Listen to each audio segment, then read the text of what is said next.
चंदेलों की बेटी थी, गोंडवाने की रानी थी, चंडी थी, रणचंडी थी, वो तो दुर्गावती भवानी थी। वीरांगना रानी दुर्गावती, पराक्रम और बलिदान की अद्वितीय गाथा। असली पराक्रम संख्या या साधनों पर नहीं बल्कि साहस और संकल्प पर निर्भर करता है। रानी दुर्गावती का जीवन संदेश देता है कि मातृभूमि की रक्षा ही सर्वोपरि है और इसके लिए कोई भी बलिदान छोटा नहीं। नमस्कार, आज़ाद सिपाही में आपका स्वागत है। मैं हूं जूही सिंह। भारत भूमि वीरांगनाओं की कर्म भूमि रही है। भारत के कण कण में वीरांगनाओं की शौर्य और बलिदान की गाथाएं बसी हैं। इन्हीं महान नारियों में एक नाम है गोंडवाना साम्राज्य की वीरांगना रानी दुर्गावती, जिनकी जयंती 5 अक्टूबर को पूरे देश में श्रद्धा और गर्व के साथ मनाई जाती है। देश की महानतम वीरांगनाओं में रानी दुर्गावती का नाम सबसे पहले याद किया जाता है।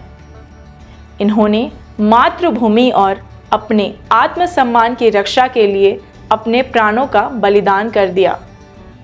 गोंडवाना साम्राज्य की इस महान रानी ने अपने जीवन में 52 युद्ध लड़े, जिनमें से 51 में विजय प्राप्त की।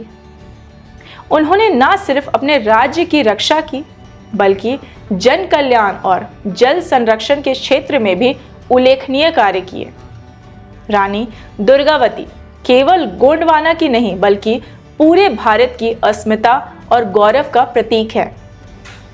रानी दुर्गावती का जन्म 5 अक्टूबर 1524 को कन्नौज के चंदेल वंश में हुआ था।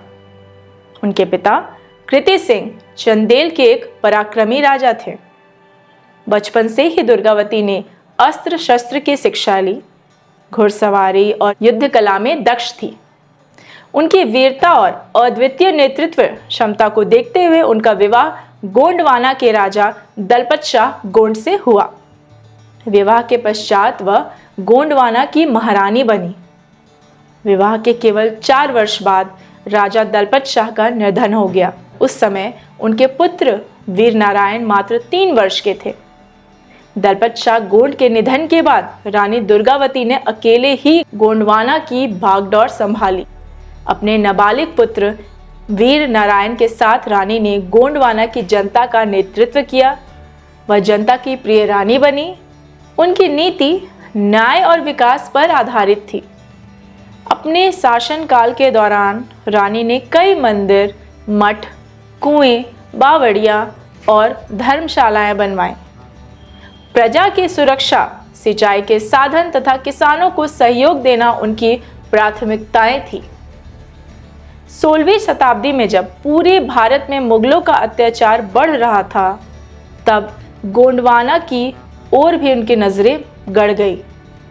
अकबर ने अपने सूबेदार आसफ खान को गोंडवाना पर आक्रमण करने का आदेश दिया।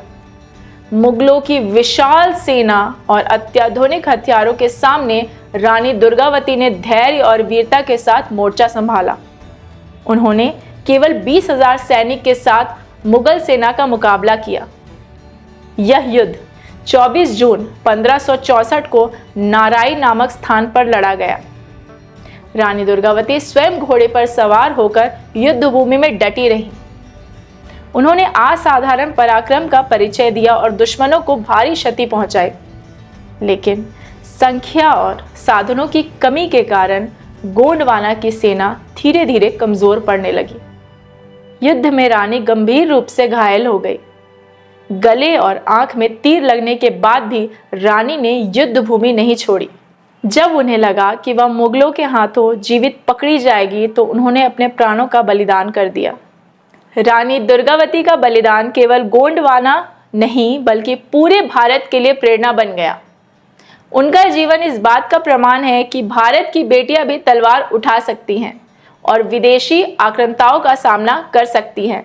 उन्होंने दिखाया कि असली पराक्रम संख्या या साधनों पर नहीं बल्कि साहस और संकल्प पर निर्भर करता है। आज जब हम रानी दुर्गावती की जयंती मना रहे हैं, तब हमें यह स्मरण रखना चाहिए कि केवल एक ऐतिहासिक चरित्र नहीं बल्कि राष्ट्र की चेतना है। मुगलों की दमनकारी नीतियों और आक्रमणों के विरुद्ध उनकी शौर्य गाथा भारतीय आत्मसम्मान का अमिट प्रतीक है। रानी दुर्गावती का जीवन हर भारतीय को यह संदेश देता है कि मातृभूमि की रक्षा ही सर्वोपरि है और इसके लिए कोई भी बलिदान छोटा नहीं है। आज़ाद सिपाही में आज के लिए इतना ही। बाकी खबरों के लिए जुड़े रहिए आज़ाद सिपाही के साथ और हमारे इस YouTube चैनल को ज़रूर सब्सक्राइब करें। धन्यवाद।